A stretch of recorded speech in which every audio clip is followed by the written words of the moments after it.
우리를 인도하시는 하나님, 온전한 길로 나를 인도하시는 줄로 믿습니다. 그 믿음으로 오늘도 나가게 하시고, 하나님 아픈 자들, 입원해 있는 자들, 치료받아야 될 사람들, 그 모두에게 찾아가 주옵소서. 그리고 회복해 하여 주옵소서. 회복해 하여 주시옵소서. 가장 선한 자리, 가장 옳은 자리로 인도하여 주옵소서. 멀리 인도네시아를 다녀와야 될 식구도 있습니다. 주께서 지켜주시사 우리 김민정 원사님 잘 다녀오게 하여 주옵시고, 24일 수술을 앞두고 있는, 다시 치료를 앞두고 있는 우리 조병배 집사님도 기억하시사 하나님 속히 회복될 수 있도록 그 마음도 그 육신도 지켜 주옵시며, 우리 입원 중에 있는 강 권사님도 기억하시사 영육간의 강건함을 주께서 허락하시사 노년에 그 마음이, 그 육신이 고통이 되지 않도록 하나님 붙잡아 주시옵소서.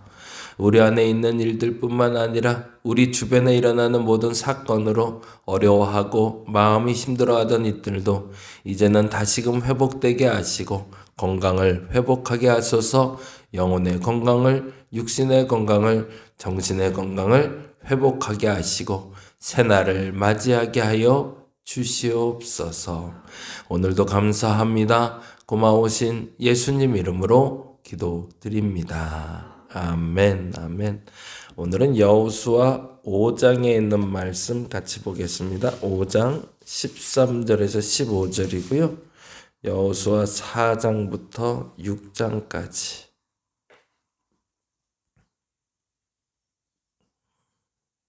보는 날이고 5장 13절에서 15절 같이 읽겠습니다. 5장 13에서 15. 여호수아가 여리고에 가까이 이르렀을 때에 눈을 들어본즉 한 사람이 칼을 빼어 손에 들고 마주 서 있는지라. 여호수아가 나아가서 그에게 묻되 너는 우리를 위하느냐 우리의 적들을 위하느냐 하니, 그가 이르되 아니라 나는 여호와의 군대 대장으로 지금 왔느니라 하는지라. 여호수아가 얼굴을 땅에 대고 엎드려 절하고 그에게 이르되 내 주여 종에게 무슨 말씀을 하려 하시나이까? 여호와의 군대 대장이 여호수아에게 이르되 내 발에서 신을 벗으라. 내가 선 곳은 거룩하니라 하니 여호수아가 그대로 행하니라. 아멘, 아멘. 오늘은 4장부터 6장까지 보는 날인데요. 4장에는 드디어 이스라엘 백성들이 요단을 건너서 12개의 기념석을 세우고 드디어 우리가 요단을 건넜다라는 것을 증명하는 장면이 나오고 있다면, 5장은 드디어 새날, 새 장소, 새 사람이 시작되었다라는 걸 증명하는 이 내용이 기록되어 있습니다. 그리고 드디어 이제 6장에 이르러 첫 번째 전쟁, 여리고 전쟁을 치르게 되는데요. 여리고 전쟁에 대해서는 우리가 너무 많이 얘기 들었기 때문에 오늘은 5장 이야기 잠깐 나눠보려고 합니다. 5장에서 말씀드린 대로 이제 새 나라, 새 땅이 열렸으니 어떤 사람들로 그리고 어떤 마음가짐으로 살아가야 되는지에 대해서 구별하는 이야기가 기록되고 있어요. 그래서 5장 1절에서 9절까지는 우리가 잘 아는 할례 이야기가 나오거든요. 한번 볼까요? 5장 2절 말씀 같이 한번 읽어봅니다. 5장 2절. 그때에 여호와께서 여호수아에게 이르시되 너는 부싯돌로 칼을 만들어 이스라엘 자손들에게 다시 할례를 행하라 하시매. 거기다 줄쳐놓죠. 다시 할례를 행하라. 사람에 대한 구별이 이루어지고 있다라는 거예요. 드디어 이제 만나야 될 사람들은 너희랑 다른 사람이야. 과거에 만났던 사람들은 너희와 다른 사람이야 라고 구별하고 있는 거예요. 그동안 이스라엘 백성들은 광야에 있는 동안 할례를 행하지 않았다, 할례를 행했다 정확하게 알 수는 없어요. 그 기록에 대해서 남아있지는 않습니다. 근데 한 가지 분명한 것은 이스라엘 백성들에게, 특히 남자들에게는 태어난 지 8일 만에 할례를 반드시 행하게 되어 있었습니다. 그런데 문제는 광야에서 이스라엘 백성들이 머무는 동안 어떤 이는 할례를 행하고 어떤 이는 할례를 행하지 않았던 이들도 있었겠죠. 꼭 말 안 듣는 사람들이 있잖아요. 하라고 해도 그건 티가 나는 게 아니니까 아기가 옷을 입고 있으면 아기가 이 할례를 행했는지 할례를 안 행했는지 알 수 없고 그냥 귀찮아서 안 했을 수도 있고 그런 사람들이 아마도 있었을 거예요. 그런데 38년이 된 다음에 드디어 이스라엘 백성들이 광야에서 떠나 가나안에 입성하자 다시 구별할 필요가 있었습니다. 혹여 지금까지 할례를 행하지 않은 사람이 있다면 그리고 지금까지 할례를 행하지 않고 살아온 이들이 있다면 그들에게 할례를 행해서 앞으로 만날 가나안 남자들과 구별하는 의식을 행하게 됐던 거죠.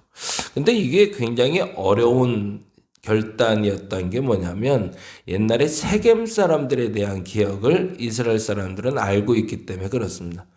아브라함의 아이들 중 야곱의 아이들 중에 12이 있었는데 그 중에 딸이 또 하나가 있었죠. 근데 딸이 집단 성폭행을 당하고 나서 레위와 시몬이 가서 세겜 사람들에게 할례를 행하라고 남자들을 다 죽인 기억이 있어요. 마찬가지로 이스라엘 백성들이 할례를 행하는 동안 가나안 사람들이 쳐들어와서 공격했다면 모두 전멸될 수밖에 없는 상황인 거죠.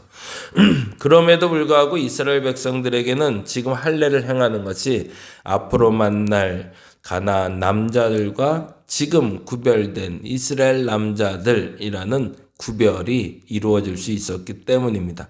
중요한 것은 지난번에도 살짝 말씀드렸지만 가나안에 입성하는 이스라엘 백성이다라고 규정된 사람들은 12지파에 속한 남자들도 있지만 잡족들, 수많은 다른 종족들도 있었거든요. 그들 중에서는 이스라엘의 법을 행하지 않았던 사람들도 물론 있었겠죠. 그런데 지금 이 순간에 만일에 다 같이 할례를 행한다면 모두가 다 이스라엘이다 라고 선포하는 장면이 5장 1절에서 9절이 됩니다. 그렇게 사람에 대해서 구별을 했다면 이제 시간을 구별하는 게 5장 10절에 나오고 있어요. 5장 10절 말씀 같이 읽어볼까요? 5장 10절입니다. 같이 읽겠습니다.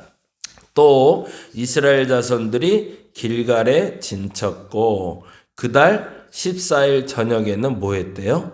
여리고 평지에서 유월절을 지켰대요. 거기다 줄 쳐놓죠. 앞서 말씀드린 대로 5장 1절에서 9절은 사람에 대해서 성별하는 장면이라면 잡족도 좋다. 과거에 안 했어도 좋다. 지금 할례를 행하면 모두 이스라엘이다 라고 선포하는 장면이었다면 5장 10절에서 11절엔 드디어 새로운 날이 열렸다 라고 선포하며 유월절을 행했던 겁니다. 그러면서 시간에 대한 성별을 이루었던 거죠. 그러자 기가 막힌 일이 벌어져요. 11절, 12절 읽어볼까요? 11절 유월절 이튿날에 그 땅의 소산물을 먹되 그날에 무교병과 볶은 곡식을 먹었더라. 그러자 12절 또 그 땅의 소산물을 먹은 다음 날에 뭐가 그쳤대요? 만나가 그쳤다고 되어 있네요. 거기다 줄쳐 넣었죠. 12절 만나가 그쳤으니 이제 세 번째 성별이 이루어지고 있죠. 장소가 성별된 겁니다. 그동안 너희가 광야에 살았지 이제 광야가 아니야 라고 선포하시는 거죠. 그리고 또 하나의 매우 중요한 선포가 이런 건데 너희들이 이제는 유아적인 신앙을 떠나 성장한 청년의 신앙으로 살아가라는 얘기입니다. 다른 말로 먹이고 입히시던 것이 만나란 말이죠. 내가 수확하지 않아도 하나님이 매일 주시던 게 만나였는데 이제는 내가 수확해서 스스로 먹어야 되는 청년의 시대를 맞이할 수 있는 장소의 구별이 이루어지고 있습니다. 그래서 1절에서 9절까지는 사람에 대한 성별이라면 10절에서 11절은 시간에 대한 성별이고 12절은 장소에 대해서 성별을 합니다. 그래서 사람과 시간과 장소를 성별한 후에 마지막에 한 사람을 다시금 세울 필요가 있었습니다. 그게 13절에서 15절인데요. 이렇게 얘기하고 있네요. 13절 가볼까요? 읽어봅니다. 여호수아가 여리고에 가까이 이르렀을 때에 눈을 들어본즉 한 사람이 칼을 빼어 손에 들고 마주 서 있는지라. 여호수아가 나아가서 그에게 묻되 너는 우리를 위하느냐 우리의 적들을 위하느냐 하니, 이 말에 줄쳐놓죠. 너는 우리를 위하느냐 우리의 적들을 위하느냐. 여호수아 역시 잘못된 판단력을 또 갖고 있음을 하나님이 지적해 주시는 장면입니다. 나와 너에 대한 구별이 무엇이냐라는 거죠. 지금 당장 여리고에 가나안에 속한 사람들은 적들이고, 지금 할례를 행한 사람들은 우리 편이라고 여호수아는 생각했는데, 다시 한번 하나님은 여호와의 군대 장관을 보내 이렇게 얘기하십니다. 14절 읽어볼까요? 그가 이르되 아니라 나는 여호와의 군대 대장으로 지금 왔느니라. 거기다 줄쳐 놓죠. 그 말이 다른 거죠. 너는 왜 지금도 가나안 그리고 할례 받은 이스라엘이라는 구별을 갖느냐? 내 구별의 조건은 시간과 장소와 그리고 사람에 대한 구별은 하나님을 믿는가 하나님을 믿지 않는가에 있다라고 선포해 주시는 겁니다. 그리고 그 말을 알아들은 여호수아 앞에서 15절에 여호와의 군대 장관이 다음과 같이 이야기해 주죠. 읽어볼까요? 여호와의 군대 장관이 여호수아에게 이르되 내 발에 신을 벗으라. 내가 선 곳은 거룩하니라. 거기다 줄쳐넣었죠. 너무 멋있죠.